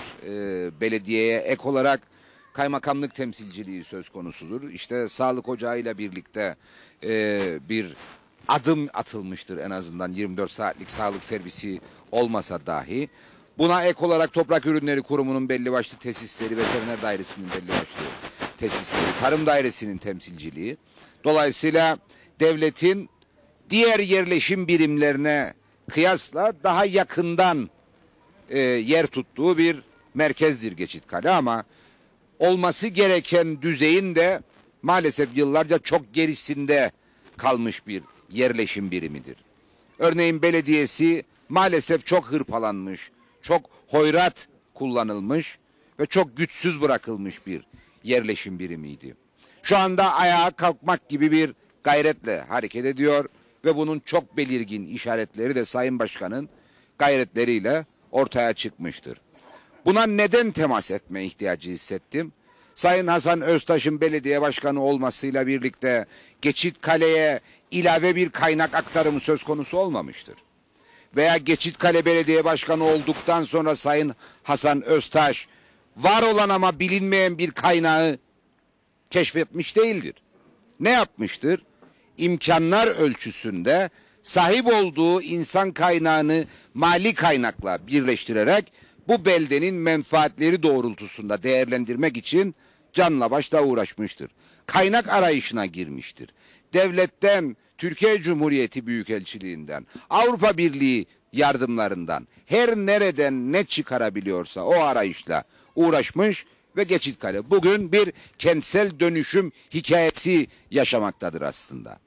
İşte Geçitkale beldesinde gördüğümüz bu gerçeği aslında ülkede yaşamak mümkündür.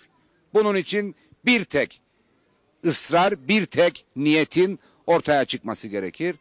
İnsana hizmet. yurttaşa hizmet. Yurttaşın yurdunda kendini hem güvende hem refah içinde hissedebileceği ortamın arayışı içinde olmak. Biz 1983 yılında Cumhuriyet devletimizi Cumhuriyet yapısına ulaştırdık. Öncesinde 1975 yılında bir federe devlet örgütlenmesi söz konusuydu. Kıbrıs Türkler olarak 1974 yılından sonra devlet olma gayreti içerisinde yaşamımızı sürdürdük. Ama kalıcılaşmış ve yapısal hale gelmiş sorunlarımızı hesaba kattığımızda biz devlet olmanın gereklerini tam da yerine getirebilen bir başarıyı ortaya koymamışız. İşte Geçitkale Havaalanı bir başka havaalanında meydana gelen özelleştirme anlaşmasının gereği olarak uçuşlara kapatılmıştır. Bir servet kaybıdır. Zorlu Bey ifade etti, yüksek gerilim hatlarının orada yanlış döşenmiş olması nedeniyle uçuş güvenliği risk altındadır. Telafisi için gereken tutar 1 milyon TL'dir. 1 milyon TL'lik bir gayretle bu havaalanı her türlü uçuşa açık hale gelebilir. Ama o 1 milyonu ödeseniz dahi ortaya koyduğumuz bir başka anlaşma nedeniyle Ercan Devlet Havaalanı'nın özelleştirilmesi anlaşması nedeniyle Geçitkale Havaalanı'ndan yararlanmak, dolayısıyla bugün çok pahalıya meydana gelen ulaşım, uçuş bedellerinde rekabet ortamını yaratmak veya daha düşük bedelli uçuşları bu ülkeye ulaştırmak mümkün değildir. Bu işte vizyonsuzluğun tipik bir göstergesidir. Siz bir ada ülkesinde uluslararası ulaşımı tekel mantığıyla aferin Popov daha büyük bir terminal, daha güvenli bir uçuş pisti sahibi olmak adına özelleştirirseniz ve o özelleştirme hükümlerinin içerisine rekabeti ortadan kaldıracak hükümleri de yerleştirirseniz, evet, belki Güney Kıbrıs'tan Avrupa'nın herhangi bir yerine birkaç yüz euroya uçma şansına sahip olursunuz ama örneğin Ercan Havaalanı'ndan Türkiye'nin herhangi bir şehrine 1000 TL'den ucuza uçma şansına sahip olamazsınız. İşte devlet dediğiniz organ, devlet dediğiniz aygıt bu tür konularda öngörülü davranır. Vizyoner bir davranış içerisinde olur. Yurttaşın hem bugün hem gelecekte huzur ve güven içerisinde kendisini hissetmesini sağlar. Örneğin sağlık hizmetlerinin ülke geneline yayılmasıyla ilgili elbette yatırım ihtiyacı vardır ama sahip olduğumuz sağlık hizmetlerinden yurttaşın eksiksiz bir biçimde yararlanmasını sağlamak gibi de bir yükümlülüğümüz vardır. Örneğin bu ülkenin en büyük hastanesi Burhan Nalbantoğlu Devlet Hastanesi'nin bugün geldiği durum dünyanın eriştiği sağlık standardına uygun hizmetin verilmesini maalesef mümkün kılmamaktadır. Ancak biz yeni bir hastaneye sahip olmak için gereken mali kaynağa sahip değiliz diye örneğin devletin kaynaklarını biz hastalarımızı hem yurt dışına hem özel hastanelere sevk ederek harcamak durumunda kalıyoruz. Halbuki Burhan Nalbantoğlu Devlet Hastanesi'nin ülkede gelişen koşullara yanıt verecek bir biçimde dönüştürülmesi, eğer dönüştürülemiyorsa da süreç içerisinde bunun yerini alacak yatırımın planlanması pekala mümkün olabilirdi ama bu konularda da maalesef sırtımızı Türkiye'ye dayayarak ve maalesef elimizde bulduğumuz kaynakları da har vurup harman savurarak yaşamayı tercih ederiz. İşte bunlar devlet olma başarısını gösteremememizin sebepleridir. Veya az önce nüfusla ilgili bir konuşma veya sarf edilen cümleler, fikirler söz konusu oldu. Bu ülke göç veren bir ülkedir. Neden? Çünkü imkanları kısıtlıdır. Yurttaşına sunduğu hizmetler maalesef olması gereken düzeydedir. Ekonomi dardır. Yatırım olması gereken düzeyden daha azdır. Dolayısıyla göç veren bir ülkeyiz. Peki bu ülkedeki nüfus ihtiyacını biz maalesef bu ülkeyi yurt bilen insanlar dışındakilerle kapatmaya çalışırsak ve bu ülkede örneğin yıllarını vermiş insanlar dururken bu ülkeye uğramamışları vatandaş yaparak nüfusumuzu çoğalttığımızı sayarsak bu ülkede yurttaşlık bilincini geliştirmek mümkün olur mu? Bu ülkede vatandaşlık bilinciyle yaşamayı sağlamak mümkün olur mu? Maalesef olmaz. Bunlar olmadığı zaman yurt sevgisi eksik kalır. yurt sevgisi eksik kaldığı zaman da bu ülkeyi gerçekten ülke haline getirmek, devleti devlet haline getirmek, toprağı vatan haline getirmek mümkün olmaz. O nedenle söylediklerimiz kadar yaptıklarımız üzerinden de değerlendirmelerimizi tamamlamamız gerekir diye düşünüyorum. Bu arada bu programların hepsinde söylemeye özen gösterdiğim bir fikri burada da tekrarlama ihtiyacım vardır. Bu ülke demokratik bir ülkedir. Demokrasiyle yönetilir. Dolayısıyla bu ülkede kendi yöneticilerimizi belirlemek konusunda demokrasiden başka bir yol söz konusu değildir. O nedenle siyasete kızabiliriz. Siyasetçiler bizleri üzebilir ama hepsi aynıdır demek aslında siyasete sırtını dönmek anlamına gelir. Dolayısıyla iyi ile kötüyü, çalışanla yatanı birbirinden ayırmak ve siyasetin demokrasiyle yönlendirildiğini hiç unutmamak gerekir. Bu şekilde yaşadığımız noktada biz doğru yöneticilerle kendimizi yönetmek ve kendi yetkilerimizi o yöneticilere delege etmek gibi bir şansı kullanabiliriz. Yoksa kendi hayatımız üstünden kumar oynayarak siyasetçilerin hepsi aynıdır, o zaman hepsini gönderelim, bize bir yönetici göndersinler bir yerlerden diyerek aslında kendi yaşam bağımızı keseriz ve günün sonunda felakete bir adım daha yaklaşmış oluruz. O yüzden Kuzey Kıbrıs Türk Cumhuriyeti'nde yaşayan her bir yurttaş kendini yönetecek olanları seçme hakkına sahip olduğunu asla unutmamalı. Bu seçeceklerinin siyasi partilerin mensupları olması gibi bir gerekliliğin olduğunu aklından çıkarmamalı ve evet, partiyi de seçerken, o partiye mensupları da seçerken hem geçmişe hem de beklentilerine bakarak bir yaklaşım belirlemelidir diye düşünüyorum. Bu olduğu noktada öyle zannediyorum ki geçmişte yaşanan hatalar gelecekte yaşanmaz ve geleceğimizle ilgili isabet kaydetmek mümkün olur. Diyalog TV'ye bir kez daha bu fırsat için teşekkür ederim. Saygılar sunuyorum. Evet, programı kapatacağız ama son çok kısa, çok ısrarlı istediğiniz çok kısa bitirmemiz lazım artık. Ben sizin bir yazınızı okudum bu şehitlerimiz için belgesel olacak diye. Oldu.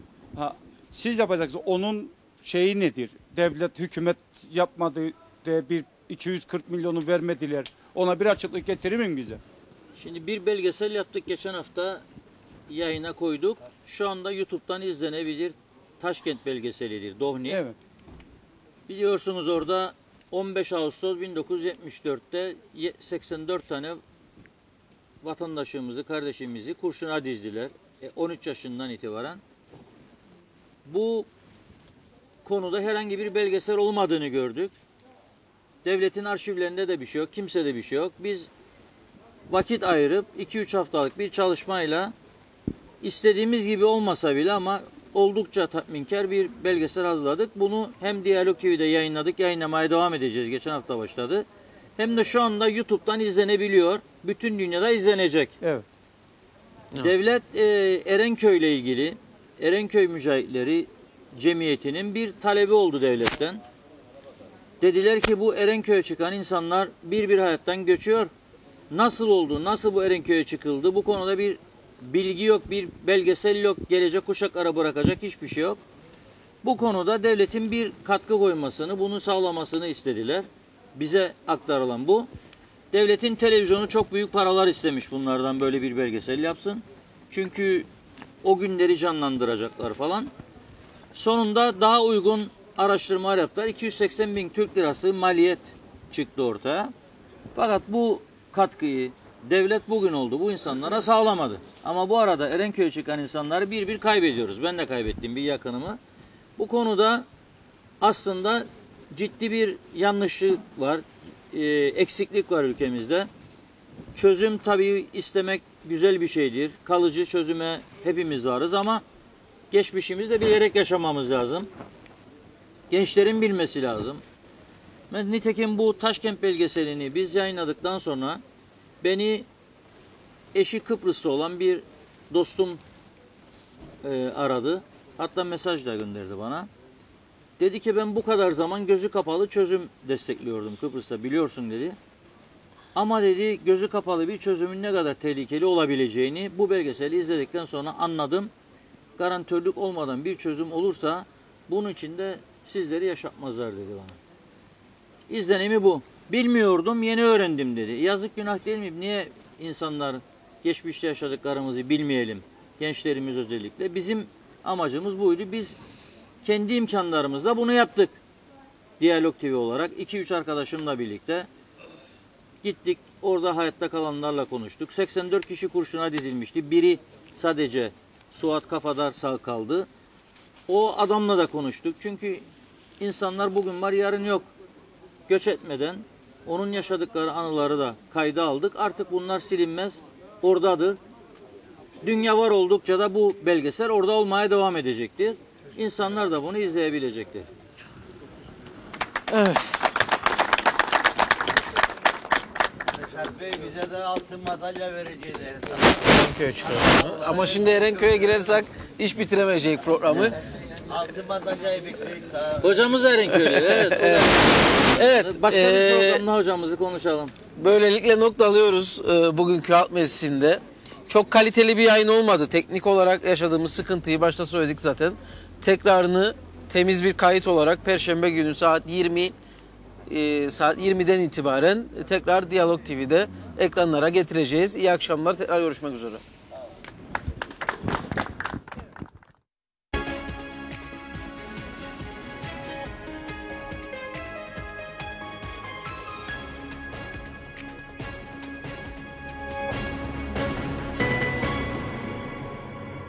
Özmerhan Construction Halk Meclisi programını sundu.